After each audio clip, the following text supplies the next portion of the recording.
अस्सलाम वालेकुम। हमतन गोश में खुश आमदीद। अगर आपने अभी तक हमारे चैनल को सब्सक्राइब नहीं किया तो हमारे चैनल को सब्सक्राइब करके घंटी के निशान को दबा दें ताकि आपको तमाम वीडियो अपडेट्स मिलती रहें। पेश खिदमत है जी बॉय, तहरीर अमजद जावेद। बाब नंबर 9, वो लोग कहाँ गए।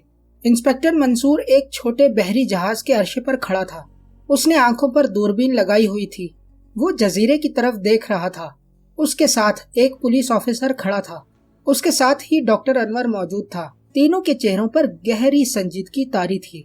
दिन ढलने वाला था। उसे यही परेशानी थी कि अगर रात हो गई तो जजीरे पर से जमाल को लाना बहुत मुश्किल हो जाएगा। छोटा बहरी जहाज तेजी से जजीरे की जानिब बढ़ रहा था। जमाल की तरफ से कोई पैगाम नहीं आ रहा। डॉक्टर अनवर ने परेशानी से कहा, वो किसी न किसी मुश्किल में तो है, वरना वो कुछ न कुछ जरूर करता। इंस्पेक्टर मंसूर ने दूरबीन निगाहों से हटाते हुए कहा, ये बहुत बड़ी बात है कि उसने जजीरे का हिसार तोड़ दिया। डॉक्टर अनवर ने कहा, इसीलिए शहरी हवाबाजी के ऑफिसर से कहा गया है, वो कुछ हेलीकॉप्टर भेज रहे हैं जिनमें नफरी भी होगी। इंस्पेक्टर ने हौसला अफजा अंदाज में कहा, पता नहीं वो कब तक पहुंचेंगे। डॉक्टर ने याज भरे लहजे में कहा और आसमान की तरफ देखा जहां अभी तक कुछ भी दिखाई नहीं दे रहा था। मेरा नहीं ख्याल कि वो वक्त जाया करेंगे। इंस्पेक्टर ने भी आसमान की तरफ देखते हुए कहा तो उनमें खामोशी छा गई। तभी इंस्पेक्टर ने फिर से दूरबीन अपनी आंखों पर लगाई और जजीरे की तरफ देखने लगा। उसे वहां कोई भी दिखाई नहीं दे रहा था। उसने अपनी निगाहों से दूरबीन हटाते हुए अपने करीब खड़े ऑफिसर से पूछा, हमारे पास नफरी में 20 से 25 लोग हैं और मैं समझता हूँ सभी आला तरबियत याफ्ता हैं। क्या उन्हें ऑपरेशन के लिए पूरी तरह ब्रीफ कर दिया गया है? जी सर, वो सब तैयार हैं, ऑफिसर ने जवाब दिया। मेरा अंदाजा है कि हम ज्यादा से ज्यादा भी 10 मिनट में जजीरे तक पहुंच जाएंगे। इंस्पेक्टर मंसूर ने कहा तो ऑफिसर सैल्यूट मारता हुआ वहां से चला गया। यही वो लम्हा था जब आसमान पर 3 हेलीकॉप्टर आते हुए दिखाई दिए। ये खुसूसी साख्त के हेलीकॉप्टर थे। इंस्पेक्टर मंसूर ने अपना वायरलेस सेट निकाल लिया। चंद लम्हों बाद इस सेट से आवाज उभरी, सर, हमने आपका जहाज देख लिया है और अब हम जजीरे की जानिब बढ़ रहे हैं। ठीक है, वहाँ का जायजा लेकर बताएं। इंस्पेक्टर ने तेजी से कहा, चंद मिनट बाद हम जजीरे के ऊपर होंगे। सेट में से आवाज उभरी, फिर इसके बाद खामोशी छा गई। डॉक्टर अनवर ने जमाल को पैगाम भेजा, अभी 3 हेलीकॉप्टर जजीरे की जानिब बढ़ रहे हैं, इसमें हमारे लोग हैं, अपनी निशानदही करो, तुम कहाँ हो। वो बेचैनी से जवाब का इंतजार करने लगा। कुछ ही देर में हेलीकॉप्टर जजीरे पर जा पहुंचे। तभी सेट में से आवाज उभरी, सर, यहाँ पर एक मैदान में हेलीकॉप्टर है, इसके अलावा कहीं कोई शख्स दिखाई नहीं दे रहा है। यहाँ काफी सारे हट हैं, मकान हैं और इर्द गिर्द जंगल है। क्या यहाँ मैदान में लैंड कर दिया जाए? नहीं, अभी नहीं, वहाँ पर लोग मौजूद हैं और असलहा बरदार लोग हैं।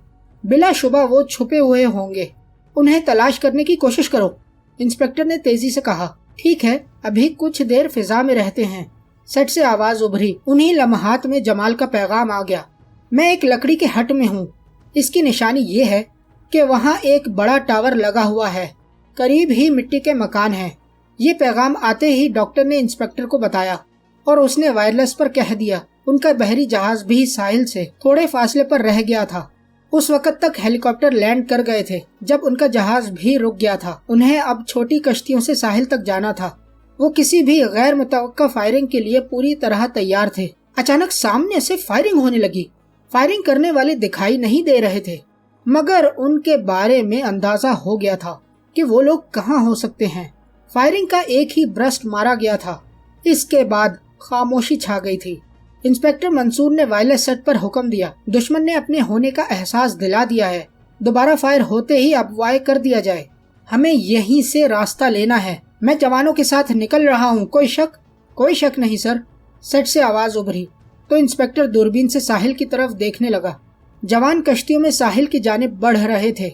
इंस्पेक्टर ने डॉक्टर अनवर की तरफ देख कर कहा, सर, आप इधर जहाज ही में रहें, किसी भी नागहानी सूरत में हमारे ऑफिसर की बात माने। मैं अपने जवानों के साथ जा रहा हूँ। ठीक है, डॉक्टर अनवर ने जज्बाती लहजे में कहा तो इंस्पेक्टर तेजी से नीचे जाने के लिए चल पड़ा। जवान कश्तियों में बैठ रहे थे। वो भी एक कश्ती में सवार हो गया। जैसे ही कश्तियां साहिल की जानिब बढ़ी, सामने से यकलख्त फिर से फायरिंग होने लगी। ये फायरिंग उन्हें बहुत महंगी पड़ी। جہاز سے ایک گولہ اس جگہ مار دیا گیا جہاں سے فائرنگ ہو رہی تھی۔ جب تک جوان ساحل تک پہنچے اس وقت تک 2 گولے مزید دائیں بائیں داغ دیے گئے تھے۔ انسپکٹر اپنے جوانوں کے ساتھ ساحل پر پہنچ چکا تھا۔ وہ محتاط انداز میں آگے بڑھتے چلے جا رہے تھے، یہاں تک کہ جنگل کے قریب پہنچ گئے۔ یہی جنگل پار کرنا سب سے اہم تھا۔ وہ آہستہ آہستہ آگے بڑھتے چلے جا رہے تھے، انہیں کسی مزاحمت کا سامنا نہیں کرنا پڑا۔ وہ جنگل پار کر گئے۔ سامنے دور تک میدان دکھائی دے رہا تھا۔ سورج ڈوبنے میں بہت کم وقت رہ گیا تھا۔ انسپکٹر نے وہ ٹاور دیکھا جو ان سے تھوڑے سے فاصلے پر تھا۔ انسپکٹر کے لیے سب سے زیادہ حیرت انگیز وہاں کا ویرانہ تھا۔ کوئی شخص بھی انہیں دکھائی نہیں دے رہا تھا۔ وہ سب کہاں غائب ہو گئے تھے آخر؟ فائرنگ بھی تو کچھ انسانوں نے ہی کی ہوگی آخر، لیکن کوئی زخمی بھی انہیں دکھائی نہیں دے رہا تھا۔ ہیلی کاپٹر سے آئے ہوئے جوان ابھی تک ہیلی کاپٹر ہی میں موجود تھے۔ انسپکٹر انتہائی محتاط تھا۔ وہ ٹاور والے ہٹ کے پاس پہنچ گیا۔ اس نے ارد گرد دیکھا اور سیڑھیاں چڑھ گیا۔ اس نے دروازہ کھولنا چاہا تو وہ اندر سے بند تھا۔ اس نے اونچی آواز میں پکارا، جمال، کیا تم اندر ہو؟ میں ہوں انسپکٹر منصور۔ جیسے ہی اس نے کہا، جمال نے دروازہ کھول دیا۔ انسپکٹر نے اندر داخل ہوتے ہی پوچھا، تم ٹھیک ہو کوئی؟ نہیں، میں بالکل ٹھیک ہوں، جمال نے اعتماد سے کہا۔ اچھا، تو یہ ہے کنٹرول روم۔ اس نے اندر لگی ہوئی اسکرینز اور کمپیوٹرز کو دیکھ کر کہا۔ وہ حیران تھا کیونکہ وہ واقعی ہی کنٹرول روم تھا۔ چلو آؤ چلیں، انسپکٹر نے کہا تو جمال اس کے ساتھ باہر چل پڑا۔ وہ باہر نکل کر ایک ہیلی کاپٹر کی طرف بڑھے۔ جمال کے بیٹھتے ہی وہ ہیلی کاپٹر اڑان بھرنے کے لیے تیار ہو گیا۔ انہی لمحات میں انسپکٹر کا وائرلیس سیٹ منمنایا اور کرنل افتخار کی آواز گونجی، انسپکٹر، جمال کو بھیج دو، لیکن تم نے ابھی وہیں رہنا ہے۔ ٹھیک ہے سر، وہ جلدی سے بولا۔ کافی ساری نفری وہاں پہنچ رہی ہے۔ ہم جزیرے کو چاروں طرف سے گھیریں گے۔ یہاں موجود جو لوگ بھی ہیں انہیں پکڑنا ہے۔ ٹھیک ہے سر، وہ تیزی سے بولا۔ اوور اینڈ آل، کرنل نے کہا تو سیٹ خاموش ہو گیا۔ انسپکٹر نے نیا حکم سب کو سنایا تو ہیلی کاپٹر میں موجود جوانوں کو اتار لیا گیا۔ 2 ہیلی کاپٹر وہیں کھڑے رہے جبکہ تیسرا جمال کو لے کر فضا میں تیرنے لگا۔ وہ تیزی سے شہر کی جانب بڑھنے لگا تھا۔ گھر واپس آتے ہی جمال نے اپنی ساری روداد اپنے دادا کو سنائی۔ قریب ہی اس کے ماما اور پاپا بھی بیٹھے سن رہے تھے۔ وہ جب ساری بات کہہ چکا تو اس نے وہی نیلی روشنی والی بیم اپنی جیب سے نکال کر دادا کے سامنے رکھ دی۔ دادا نے اس بیم کو اٹھایا تب ہی ماما نے کہا، جمال بیٹا، تم فریش ہو جاؤ اور تھوڑا کھا پی لو۔ جی ماما، اس نے اٹھتے ہوئے کہا۔ تو دادا گہری خاموشی میں اسی بیم میں کھو گئے تھے۔ جمال جب اٹھا تو فریش ہو چکا تھا۔ اس نے اٹھ کر کھڑکی سے پردے ہٹائے تو باہر نیلگوں روشنی پھیلی ہوئی تھی۔ وہ تھوڑی دیر تک وہیں کھڑا رہا اور باہر جانے کے لیے تیار ہونے لگا۔ جتنی دیر تک وہ جزیرے پر رہا تھا وہاں بہت سارے سوال اس کے ذہن میں پیدا ہوئے تھے۔ وہ حیران تھا کہ جن چیزوں کے بارے میں وہ جانتا تک نہ تھا وہ اس کے دماغ میں کہاں سے آ جاتی تھی۔ وہ یہی سوچتا ہوا لاؤنج میں جا رہا تھا۔ وہ جیسے ہی لاؤنج میں آیا اسے اپنے دادا دکھائی دیے۔ ان کے سامنے چائے کی پیالی رکھی ہوئی تھی اور وہ کسی گہری سوچ میں کھوئے ہوئے تھے۔ جمال کے آنے کا احساس پا کر وہ چونکے۔ دادا جی، آپ اس قدر کھوئے ہوئے ہیں، خیریت؟ میں اس نیلی روشنی کے بارے میں سوچ رہا ہوں، وہ بے حد خطرناک ہے۔ انہوں نے جمال کے چہرے پر دیکھتے ہوئے کہا۔ کس حد تک خطرناک ہے؟ اس نے تشویش سے پوچھا۔ تم خود ہی اندازہ لگا لو، تم اس تجربے سے گزر چکے ہو۔ دادا نے کہا۔ ہاں، اس نے مجھے مفلوج کر کے رکھ دیا تھا، جمال نے دھیرے سے کہا۔ اگر وہ تمہیں مفلوج کر سکتی ہے تو عام آدمی پر اس کا اثر کتنا شدید ہوگا، دادا نے دکھ بھرے لہجے میں کہا۔ تو جمال نے تیزی سے پوچھا، کیا یہ بیم والی روشنی اور ٹیپ سے نکلنے والی ریز ایک ہی چیز ہے؟ ہاں، ایک ہی ہے، لیکن تھوڑے سے فرق کے ساتھ۔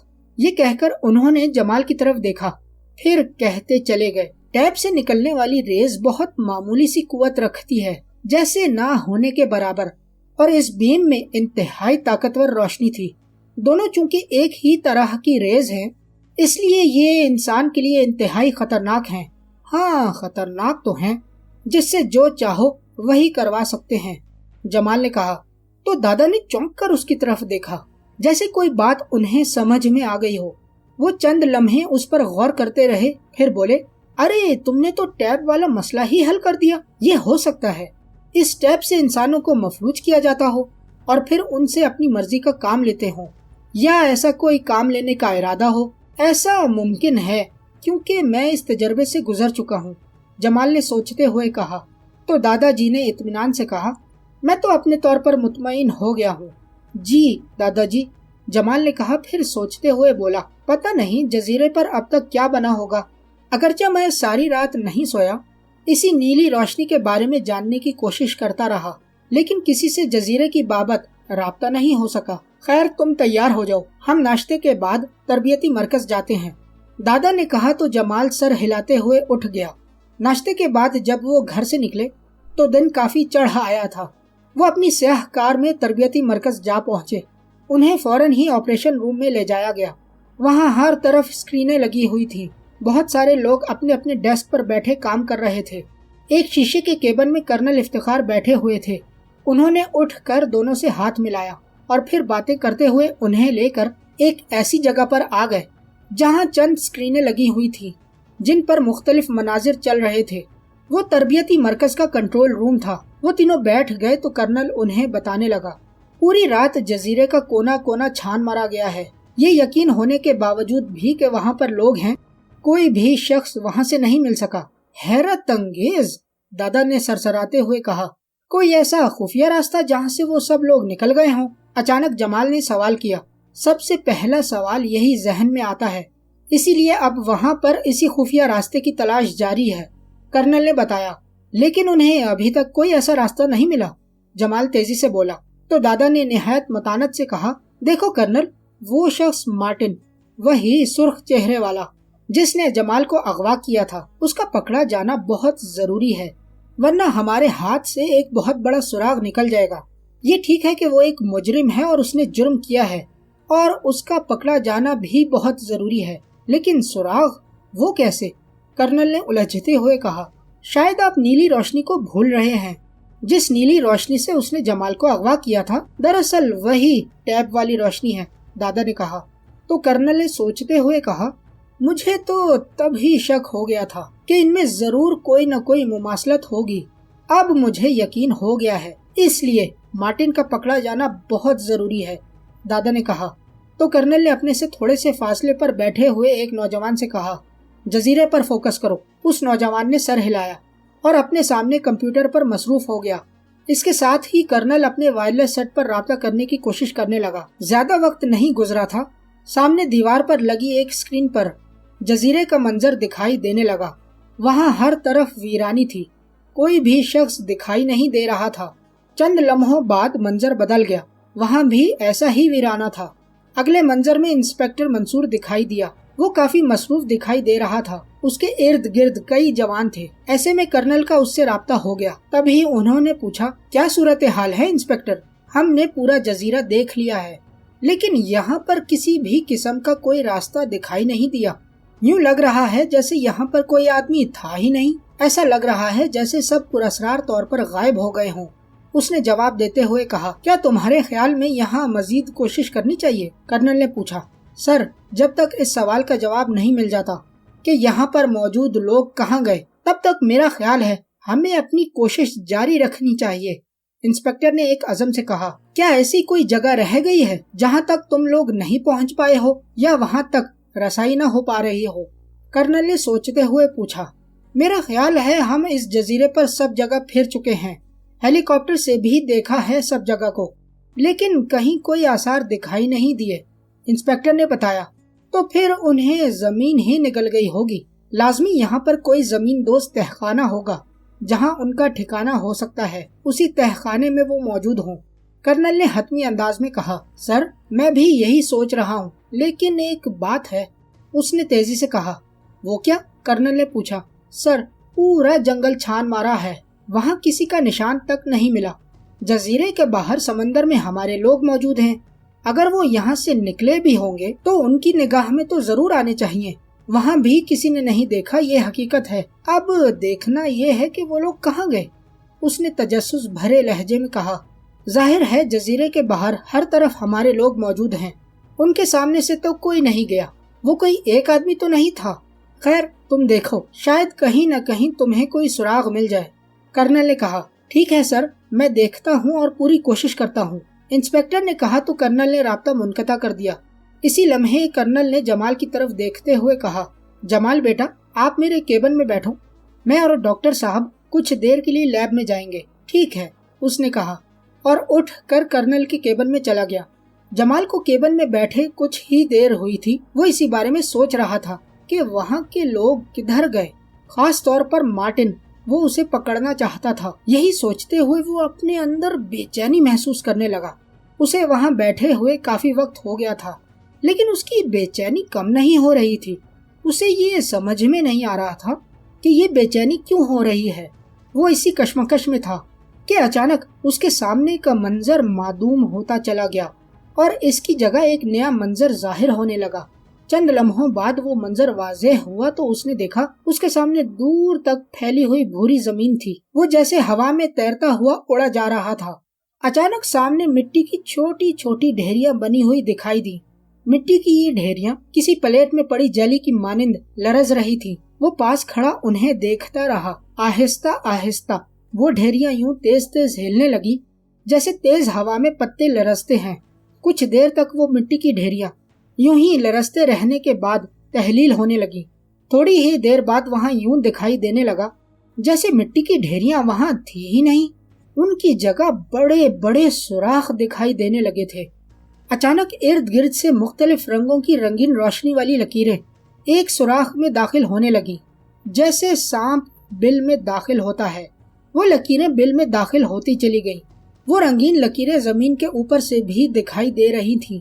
वो सब लकीरें एक ही सिमत में तेजी से जा रही थीं, यहाँ तक कि वो सारी लकीरें बिल में दाखिल हो गईं। वो लकीरों के पीछे भागने लगा। कुछ दूर जाकर वो लकीरें एक नीले दायरे में गिरने लगी।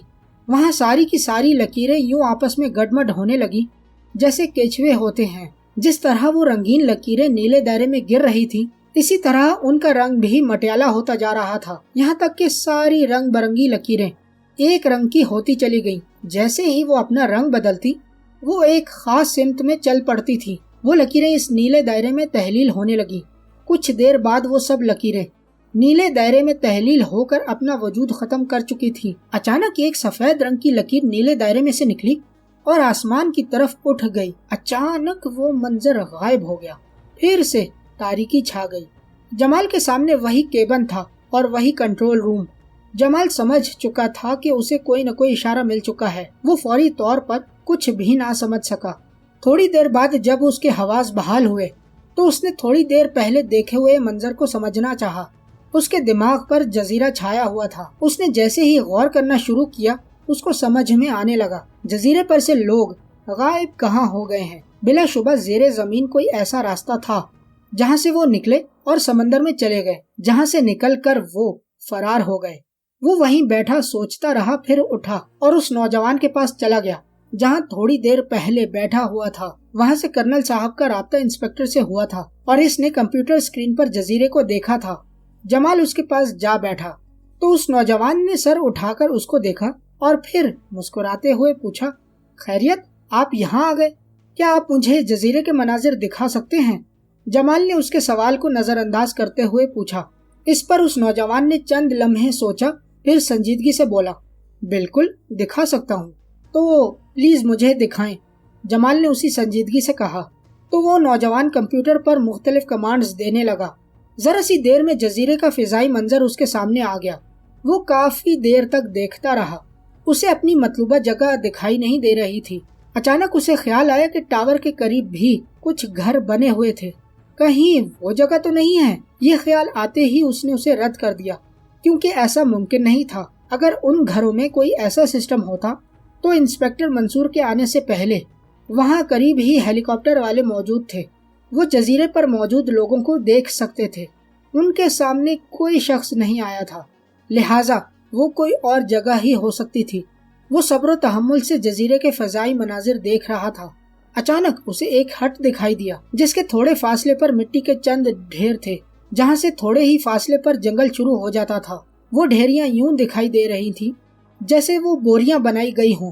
तभी जमाल ने स्क्रीन पर इशारा करते हुए कहा, प्लीज यहाँ पर फोकस करें। उसके कहने पर उस जवान ने उन बोरियों पर फोकस कर दिया। वो स्क्रीन पर करीब दिखाई देने लगी थी। वो 3 बोरियां कमान की सूरत कुछ टेढ़ी थी। हर बोरी के बिल्कुल दरमियान में टारगेट लगा हुआ था, जैसे यहाँ निशाना बाजी की मशक की जाती हो। इनके मद्दे मुकाबिल कुछ फासले पर छोटे छोटे लकड़ी के हट बने हुए थे। निशानाबाज वहाँ खड़ा होकर सामने बोरी पर लगे टारगेट पर निशाना लगाता था। जमाल ने नौजवान से पूछा, क्या इंस्पेक्टर साहब से बात हो सकती है? मैं तो नहीं कर सकता, कर्नल साहब के वायरलेस सेट से बात कर सकते हैं। उस नौजवान ने तहम्मुल से जवाब दिया। ठीक है, मैं बात करता हूँ, उसने कहा और फौरी तौर पर उठ गया। तभी नौजवान ने कहा, मैं आपकी कर्नल साहब से बात करवा देता हूँ। ये कहकर उसने अपना सेल फोन निकाला और उस पर नंबर पुश करने लगा। चंद लम्हों बाद राब्ता हुआ तो उसने अपना सेल फोन जमाल को थमा दिया। दूसरी जानिब से हेलो सुनकर जमाल ने तेजी से कहा, सर मैं हूँ जमाल, क्या आप वापस इसी जगह तशरीफ ला सकते हैं जहाँ हम बैठे थे? खैरियत? उन्होंने पूछा। आप आए तो सही, मैं आपको कुछ दिखाना चाहता हूँ, जमाल ने संजीदा लहजे में कहा। ठीक है, मैं आ रहा हूँ, उन्होंने कहा और कॉल काट दी। कुछ देर बाद वो अकेले ही वहाँ आ गए।